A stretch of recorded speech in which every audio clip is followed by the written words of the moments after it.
आजादी के बाद कितने संगठन आए जिन्होंने कि लोगों का भला करने का आश्वासन दिया, लेकिन सारा ने उम्मीदों के साथ खेला लोगों के और तोड़ फोड़ के जाते रहे। लोगों के दिल टूटे, लोग आग गड़वा के मरवा दिए। लेकिन अभी तक जिक्र करा, लोगों की भावनाएं टूटती आई है, आहत होती आई है, लेकिन फिर दोबारा सुर्खियों में है एक और संगठन, एक और मोर्चा जिन्होंने इतने लोगों को एक साथ जोड़ लिया, इतना बड़ा परिवार बना लिया और बनता ही जाने लग रहा हर रोज, जनता सरकार मोर्चा। तो मेरा ये सवाल रहेगा, अभी मेरे साथ मौजूद है डॉक्टर देवेंद्र बल्हारा जी, डॉक्टर ... तो इतने संगठनों ने लोगों के साथ खेला, लोगों को इकट्ठा करके बेच दिया। कहीं आने वाले टाइम में ये भी तो ये प्लानिंग ना कर रहे हो कि भाई लोगों का एक कारवा बना ले। बार बार जिक्र सुनने को मिलता है डॉक्टर साहब की जुबान से, जब हमारे साथ 1 लाख लोग हो जाएंगे हम कुछ बड़ा करेंगे। कहीं 1 लाख लोग हो के उनको बेचने का, बड़ा करने का प्लान तो नहीं है? तो ये सारी की सारी बात क्लियर करने की कोशिश करें, क्योंकि लोगों के शक है, लोगों के कमेंट आते हैं कि भाई ये तो चोर आएंगे, लुटेरे आएंगे, फिर लुटेंगे देश ने। क्या ऐसा ही डॉक्टर साहब?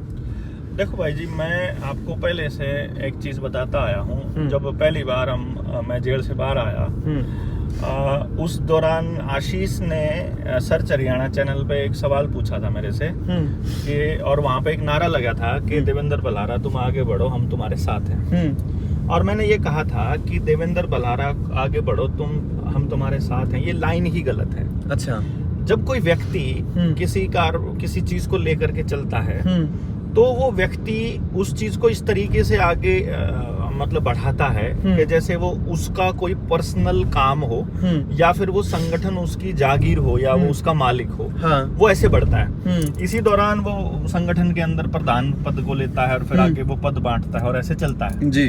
3 साल की इस यात्रा में आपको मैं बता दूं कि जनता सरकार मोर्चा में अभी तक हमने कोई पद नहीं बांटा है। अच्छा, कोई पद है ही नहीं? आज तक कोई प्रधान नहीं है इसका, कोई नेता नहीं, कोई मंत्री, कुछ नहीं है। आप स्वतंत्र हैं बिल्कुल 100%।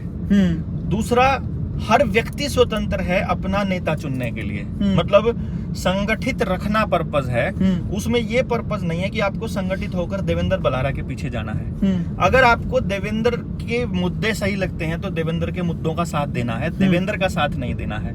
ये हम पहले दिन से कहते आ रहे हैं। दूसरा, यदि देश के लोग और अभी तक जो संगठन टूटे या संगठन ने लोगों की भावनाओं के साथ खिलवाड़ किया, उसका सबसे बड़ा कारण ये रहा कि लोगों को घर पे बैठे समाधान चाहिए और एक आदमी वो समाधान नहीं दे सकता या एक संगठन समाधान नहीं दे सकता। असल में समस्या समाज की है और समस्या आपके घर की है। तो आपके समाज और आपके घर, इन दोनों को मिलकर के उस समस्या का समाधान करना पड़ेगा। जब आपकी समस्या का समाधान करने के लिए मैं आपके गाँव में आऊंगा तो मुझे अपने दिहाड़ी चाहिए। अगर मुझे वो दिहाड़ी नहीं दोगे तो फिर मैं इसे किसी और एंगल से पूरा करूंगा। तो मैं क्यों आऊं आपकी समस्या का समाधान करने?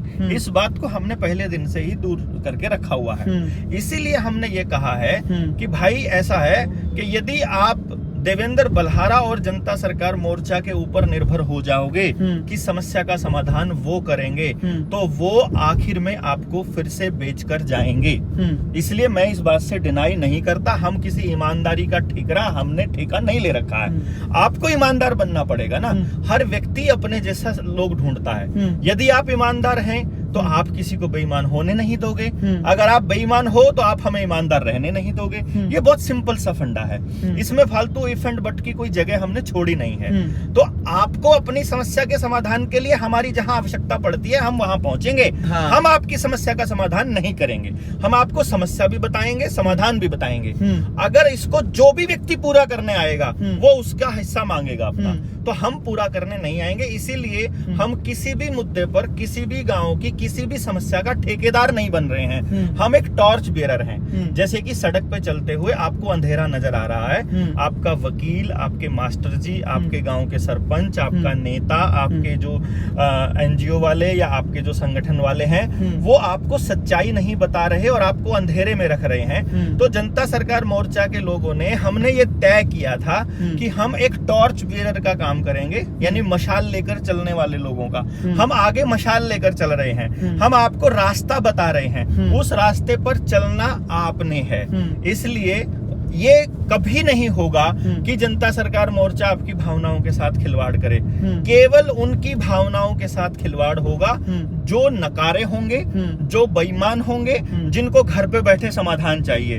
जिनको समाधान चाहिए हम बताएंगे, आप समाधान करो, बात खत्म। इसमें हमारा और आपका कोई सीन है ही नहीं। बाकी भाईचारा है ही, लेन देन वो तो समाज में चलता ही है, वो तो सबके साथ करना ही है। हम अपने साथियों को बोलते ही हैं कि आपने किसी के साथ चीटिंग करनी नहीं है, वो हम लोग करते नहीं। जैसे कि आपने बताया कि इसके मोर्चे के अंदर कोई भी पद नहीं है, किसी को कोई कुर्सी नहीं दी गई है, कोई पावर नहीं है, सब स्वतंत्र है। अच्छा, मान लिया मैं मोर्चे का साथी, ठीक है, तो मेरे ऊपर कोई विपत्ता आ गई, कोई आपत्ति आ गई, तो मैं किसी के सामने तो रोऊंगा, मेरा दुख होगा, ठीक है, किसी के सामने तो जाकर फोड़ूंगा, भाई मेरी सुन लो। ये कोई नेता मंत्री उन्हें अगुवाई करनी हो, कम तक मुझसे आगे जाकर मैं न्यू तो कह दूंगा, भाई मेरे को न्यू बन रही है, मेरे को न्यू भीतरी मेरी सुन ले। तो ये बीच में किसका दुख फोड़ा? आप कौन है जनता सरकार मोर्चा में? आज पहले दिन आए हो या कई दिन हो गए आप? नहीं, मैं काफी समय से।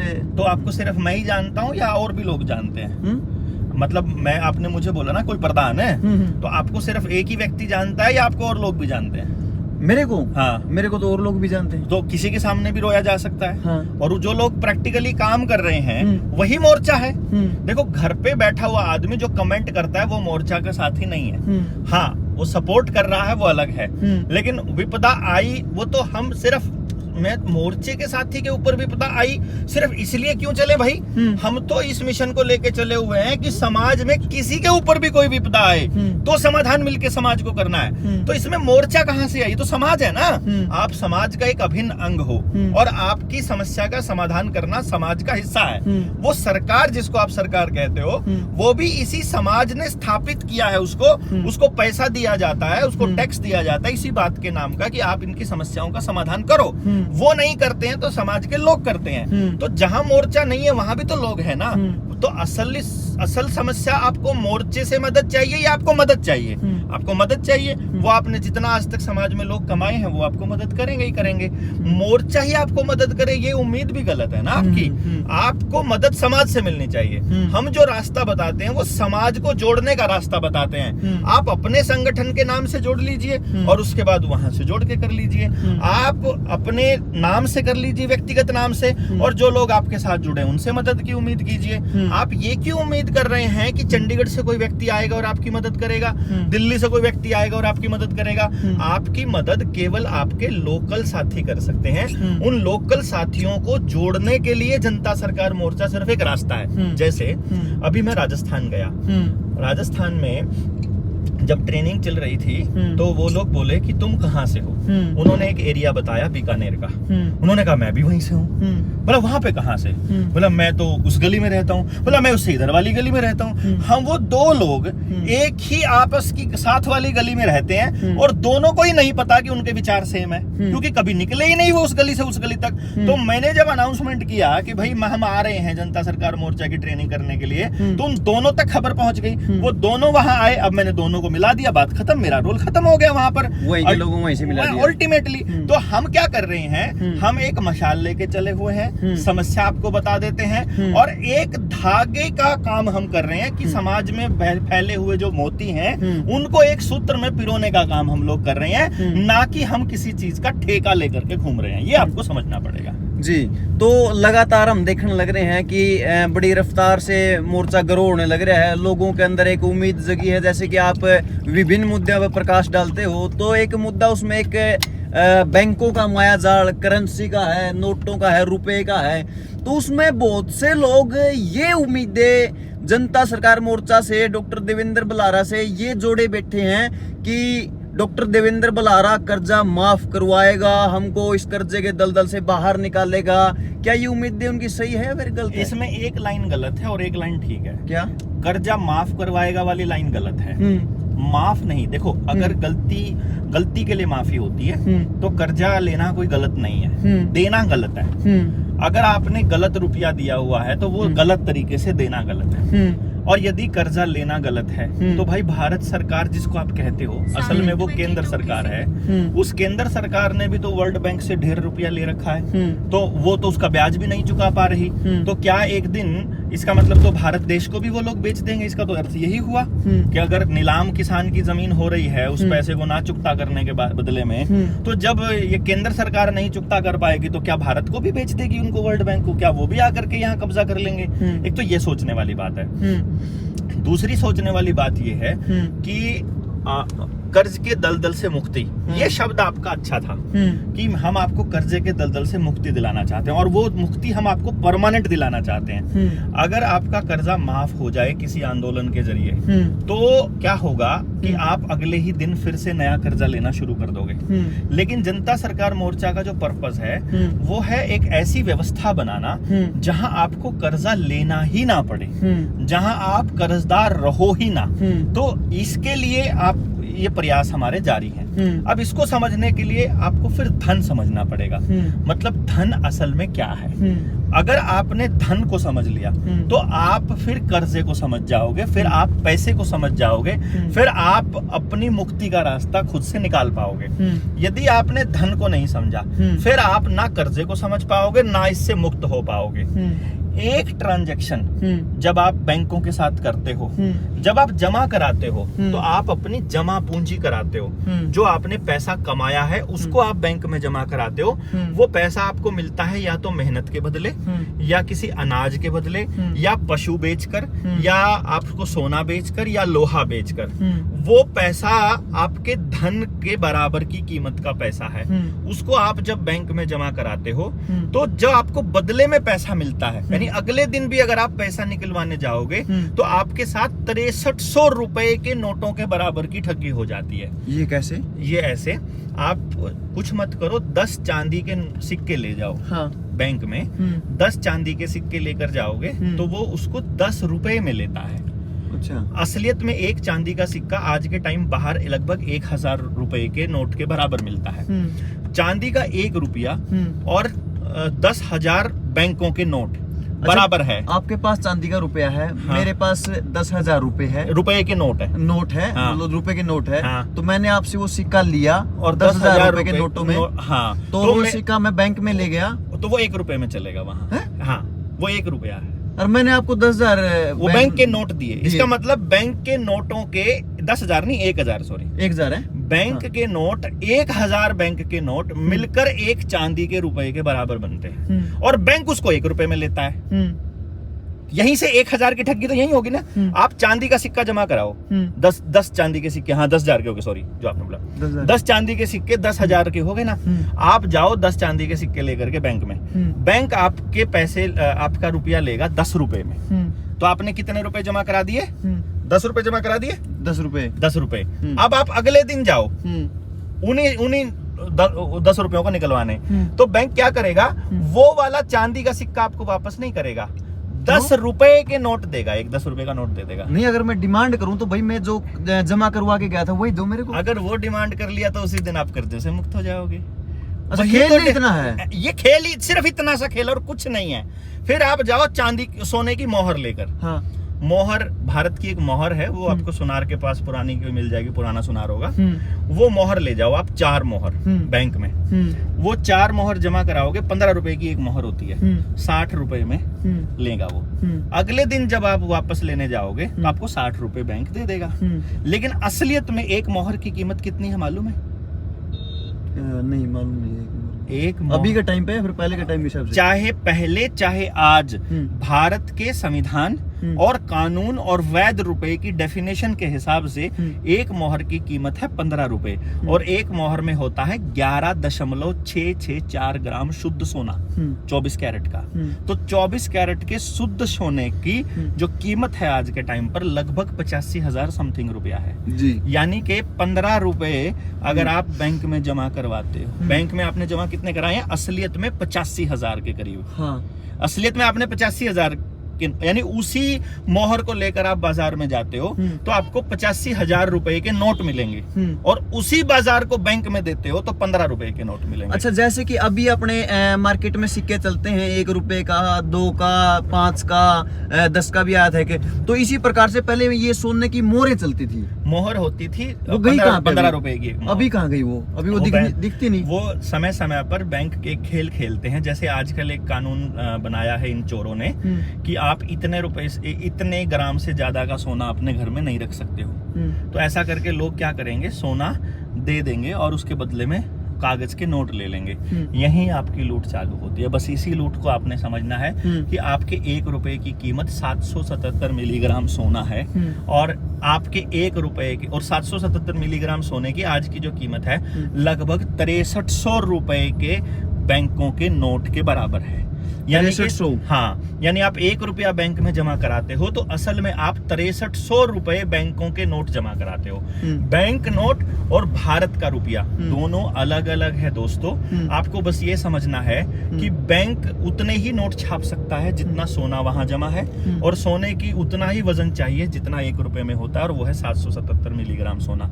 जिस दिन देश के लोगों ने अपने रुपए के बदले अपना वो मानक रुपया मांगना स्टार्ट कर दिया, अपना वो मानक सोना मांगना स्टार्ट कर दिया, उसी दिन वो मुक्त हो जाएगा। अभी तक 1500 के करीब लोगों के आवेदन हम लोग लगा चुके हैं, जिसमें हमने बैंकों से एक सवाल पूछा है कि आपने जो नोट हमको दिए हैं वो नोट कौन से हैं, वो असली वाले हैं कि नकली वाले हैं, वो बैंक नोट है या भारत का रुपया है। अगर वो भारत का रुपया है तो लिख कर दे दो, अगर वो बैंक नोट है तो वो भी लिख कर दे दो कि वो असली वाले हैं। तो अभी तक बैंकों ने हमें ये भी लिख कर नहीं दिया पिछले 3 साल में कि वो असली रुपये हैं हमने जो आपको लोन में दिए हैं। और आरबीआई ने हमको लिख करके दिया हुआ है कि जो भी लोन हमने आपको दिया है और जो बैंक जो जेब में रुपये हैं वो नकली हैं। वो नकली है? हाँ, वो हमें लिख के दिया हुआ है उन्होंने। अच्छा, वो ये क्यों नहीं लिख के देते कि भाई ये असली है? क्योंकि है ही नहीं, वो असली कैसे लिख देंगे। अब फिर असली 24 नवंबर को दिल्ली के तालकटोरा स्टेडियम में जब हम इकट्ठे होंगे ना, तो वहां इसके संबंधित सारे सबूतों वाली किताब को हम लॉन्च करने वाले हैं। अच्छा, सारे सबूत देश की जनता के सामने लाएंगे। जो जिक्र वो बार बार करते हैं कि इनके डॉक्यूमेंट हमारे पास है, मोर्चे के पास वो सारे दस्तावेज हैं। वो कौन से दस्तावेज हैं वो हम सबके सामने रखेंगे जी। तो वो बुक आप लॉन्च करने जा रहे हैं? बिल्कुल। तो उसकी सच सॉरी वो पूछना भूल गया मैं, बार बार फोन आते हैं कि वो बुक की प्रोसेस कैसे रहेगी, वो बुक कैसे लोगों तक जाएगी, किस प्रकार? वो एक लिंक है जो मैं आपको दे दूंगा, आप अपना डिस्क्रिप्शन में या उधर डाल दीजिए, उसको लिंक क्लिक करिए और किताब के लिए बुकिंग, जितनी किताब आपको चाहिए 1100 रुपए के हिसाब से बुकिंग कर दीजिए। 24 को जब लॉन्च होगी उसके बाद आपके घर बाय पोस्ट पहुंच जाएगी वो किताब। चलो, तो आपने ये कर्जे वाले बता दिए, यानी कि लोगों को समझाना है कि भाई ये खेल ऐसे है, आपकी लड़ाई खुद लड़ो। 6300 रुपए का कर्जा आपका 1 रुपए में चुकता हो रहा है आज की कीमत के हिसाब से। आज की कीमत के हिसाब से 63,000 का कर्जा 10 रुपए में हो रहा है और 6,30,000 का कर्जा 100 रुपए में हो रहा है। वैध कागजात, वैध कागज जो 100 रुपए हैं वो वैध हैं और जो 6300 हैं वो अवैध है। वो तो फिर भी अवैध आप कहते हो ना कि इनमें सामान तो मिले है, कितना मिलता है? जितना 6300 में मिलता है ना, वो सामान 1 रुपए में मिलना चाहिए, 1 में मिलना चाहिए। भारत के वैध रुपए की डेफिनेशन के हिसाब से वो कागज अपने पास है वैध रुपए का, वो अपने पास है। हाँ। अच्छा, तो ये लड़ाई कितनी लंबी और आप समझ के चल रहे हैं कि भाई लोगों को किस स्पीड से जागरूक किया जाना लग रहा है और कितना और हमें स्पीड पकड़ने की जरूरत है? नेताजी सुभाष चंद्र बोस ने ये लड़ाई शुरू की थी। उन्होंने अपना आजाद हिंद रुपया बना लिया था, उनको अंतरराष्ट्रीय युद्ध अपराधी घोषित कर दिया। उसके बाद ये लड़ाई लड़ी सद्दाम हुसैन ने, जब उसने अमेरिका को बोला कि हम तुम्हारे से तेल के जो सौदा है वो अब हम अमेरिकन डॉलर में नहीं करेंगे, गोल्ड में करेंगे, क्योंकि गोल्ड पूरी दुनिया के लिए स्टैंडर्ड मानक है। सद्दाम हुसैन को भी उन्होंने फांसी के तख्ते पर पहुंचा दिया। यही गद्दाफी ने किया था, उसके साथ भी यही हुआ। यही लाल बहादुर शास्त्री ने किया था, उसके साथ यही हुआ। बैंकों का राष्ट्रीयकरण किया इंदिरा गांधी ने, उसके साथ भी यही हुआ। राजीव गांधी इस खेल को समझ गए थे, उनके साथ भी यही हुआ। राजीव दीक्षित इस खेल को समझ गए थे, उनके साथ भी यही हुआ। रामदेव एक बार बोलने लगा था, बीच में चुप हो गया, इसलिए बचा हुआ है, नहीं तो रामदेव को टपका देते। जो रामवृक्ष यादव को ने भी इस मुद्दे को उठाया था, आप ढूंढिए, सर्च कीजिए, जवाहर बाग कांड जो था, उस जवाहर बाग कांड में रामवृक्ष यादव को भी गोलियों से भून दिया था। पूरे लगभग 150-200 लोग मारे थे अखिलेश यादव की सरकार ने यूपी के अंदर। तो जो भी आदमी रुपए के मुद्दे पर बोला है उसको इन्होंने छोड़ा नहीं है। जागरूकता इस लेवल पर होनी चाहिए कि बच्चा अपने रुपए की कीमत समझता हो, वरना आपकी अगली पीढ़ियां गुलामी के दौर में होंगी। मैं ये लड़ाई, मुझे ऐसा लगता है कि ये अंतिम सांस तक की लड़ाई है, क्योंकि पूरा जिंदा रहने देंगे नहीं ये उस व्यक्ति को जिसने भी रुपए पर बोला है। बट डिस्पाइट ऑफ एवरीथिंग मैं समझता हूँ यदि मुझे अपने बच्चे का भविष्य बचाना है तो मुझे इस मुद्दे पर बोलना ही पड़ेगा। हमें ये मानकर चलना ही पड़ेगा कि अब हम और जिंदा नहीं है। तो आपने ये समस्या बता दी कि भाई बैंक इस तरीके से खतरनाक है, लोगों के लिए जानलेवा सिद्ध होने लग रहे हैं, तो इसका समाधान क्यों? जैसे कि बैंक मान लिया आज बैंक उखाड़ के फेंक दिए लोगों ने, जैसे कि गांव इकट्ठा हो गया, अपना मसूदपुर गांव हो गया, डाटा हो गया, जैसे इन गांव ने इकट्ठा हो गए, बैंक को उखाड़ के फेंक दिया, तो अब वो क्या करे? क्योंकि उनकी जरूरतें जो उसके साथ जुड़ चुकी है, वो कौन सी जरूरतें हैं जो जुड़ी हुई है? जरा एक बार बताओ। मतलब कोई भी कहीं ट्रांजैक्शन करनी हो, बोलो ना, क्या ट्रांजैक्शन? सब्जी लेनी है, तेल सब्जी लेना, आपको कुछ उगा भी नहीं सकते गाँव में? उगा सकते, तेल पेट्रोल अपना नहीं निकाल सकते, डीजल। जरूरत क्या है बताओ? पेट्रोल डीजल की जरूरत बताओ। जो मैंने आपको समस्या का समाधान बताया था, यदि गांव में ही शिक्षा है, गांव में ही उद्योग है, गांव में ही रोजगार है, तो आपको पेट्रोल डीजल की जरूरत कहाँ है? ट्यूबवेल चलाना है खेत में, ट्यूबवेल की जरूरत कहाँ है? सिंचाई के लिए। सिंचाई के लिए नहर का पानी कहाँ चला गया? वो तो आता ही नहीं। क्यों नहीं आता? रोक कर रख ले पीछे। हाँ, इसका मतलब खुलवाना पड़ेगा।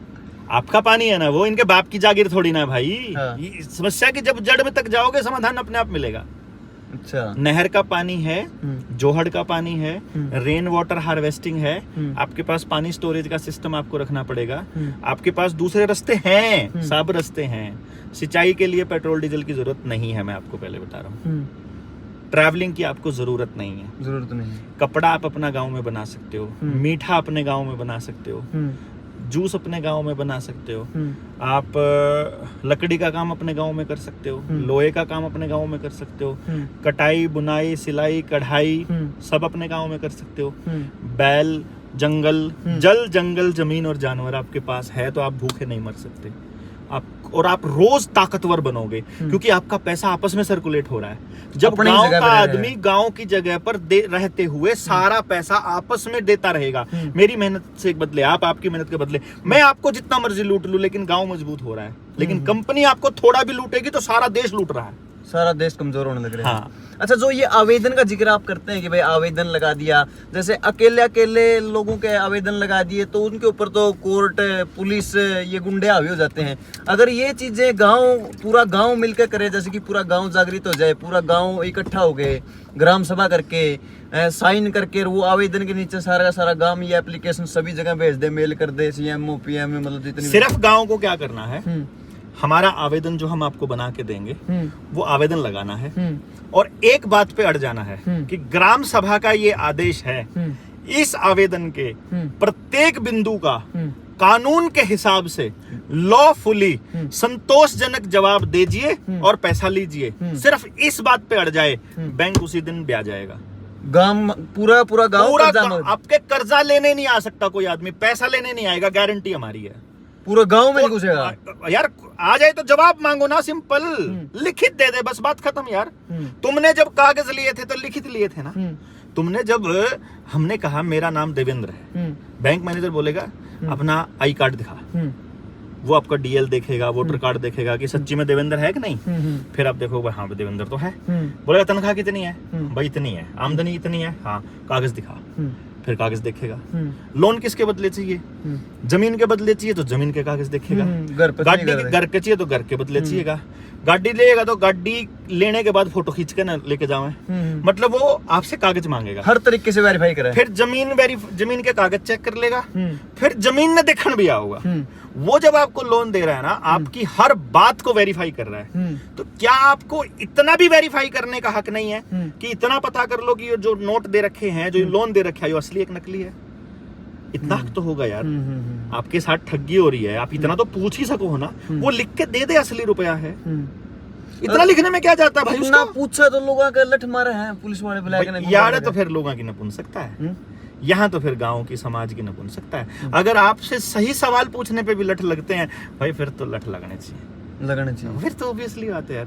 गांव अगर इतना कमजोर हो गया कि कोई पुलिस वाला उसका सही बात पूछने पर लठ मार दे, फिर तो भाई मैं क्या कर सकूं यार। फिर तो अच्छा, गांव की चलो ठीक है, मान लियो गांव मजबूत हो जाएंगे, एकता हो जाएगी, इकट्ठे हो जाएंगे, लड़ लेंगे, लेकिन शहर में रहने वाले लोग भी तो अपने ही है। शहर भारत का हिस्सा नहीं है, फिर वो जो शहर अंग्रेजों की अपने भाई बंधु तो जा रहे हैं, वापस आ जाओ।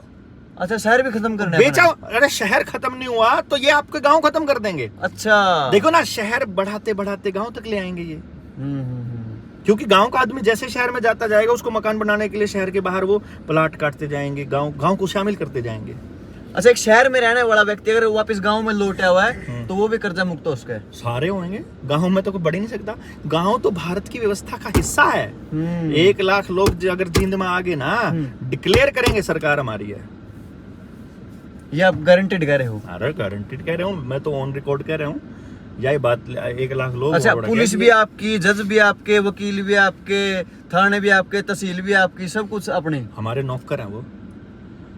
अगर आपने पुलिस वाले को देखो, अगर आप में कलेजा है, हिम्मत है, पुलिस वाला जब आपके घर चिट्ठी भेजे या जज आपके यहाँ चिट्ठी भेज दे कि सम्मन है, तू इस तारीख में पहुंच जा, अगर गांव जागरूक है, वो सिर्फ जज को इतनी चिट्ठी लिख दे कि तने मेरे को बुलाने का अधिकार किसने दिया, वो कागज प्रस्तुत कर, तो आपको पता चलेगा सारी पुलिस, सारे जज सब फ्रॉड है।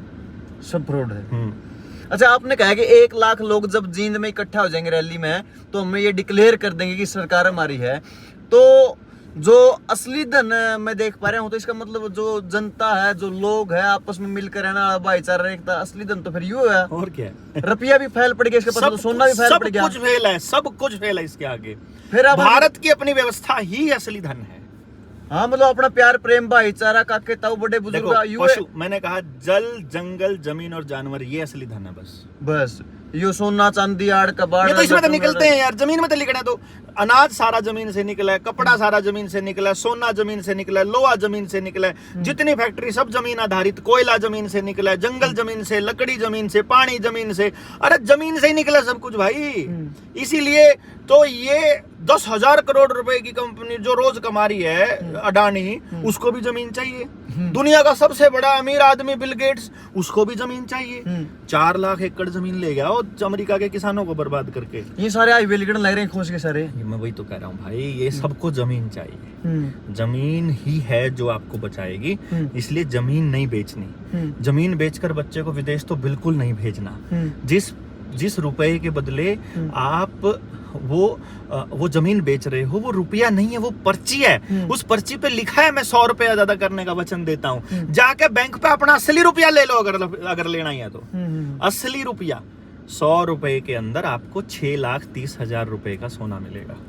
इसको समझो जी, असली धन अपना वो है। ठीक है। अच्छा, एक सवाल और था डॉक्टर साहब, जैसे कि अपने 10 किले मान लो अपने, उसके में को अगर कोई रोड निकलना हो, कोई रजबाया निकलना हो, कोई रेलवे लाइन निकलनी हो, कोई बिजली की लाइन हो, बड़ी हाई टेंशन लाइन होया करे, या फिर कोई छोटी लाइन होगी, तो उसके लिए वो क्या कर रहे हैं कि वो 1 बार रुपया देवा है किसान ने, कि वो तेरी जमीन का रेट इतना है, मतलब तेरा यूज करके हम फेंक देंगे, बस तू तेरा यूज ले ले। जब हमने 20 फुट जगह चाहिए खंबा गार्डन खातर, या फिर इतनी जगह चाहिए, तो उस बिजली की लाइन से हर पल रुपया कमाने लग रहे हैं, हर पल, हर सेकंड। बिल्कुल, इसीलिए तो मैं कह रहा हूँ कि जमीन नहीं बेचनी।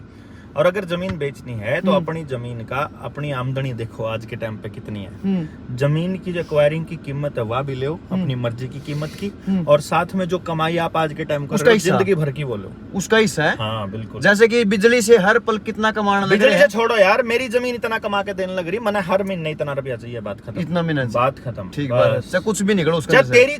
तेरी बिजली से कितनी कमाई कर रहा है, मन्ना को ठेका नहीं है। मेरी जमीन आज के टाइम इतना रुपया कमा के दे रही मुझे, इसका इतना सोना बनता है, इतना सोना मुझे चाहिए हर महीने। सोना मांगना है, कदे रुपये के नोट, वो तो सोने की कीमत बढ़ा देंगे, रुपये के नोट CBDC आ लिया देंगे। वो नहीं। चलो भाई, जितने भी भाई देखने लग रहे हैं, आगे भी चर्चा करते रहेंगे। सेकंड एपिसोड था, बस थोड़ी स्टार्टिंग से होती चली, तो कुछ भी चिट्ठी नहीं खुले है, बात कुछ ही लगता क्लियर हो ये नहीं है। आगे देखते जाओ, वो है कि क्या कुछ आपने सुनने मिला। आपने कुछ घंटे देने, कुछ कितने मैंने फड़ाए थे, लगभग 300-400 घंटे का समय आपने देना है। अपना एकदम नजरिया ही बदल जाएगा आपका। मिलते हैं नई अपडेट में, तब तक के लिए धन्यवाद। आर्मी।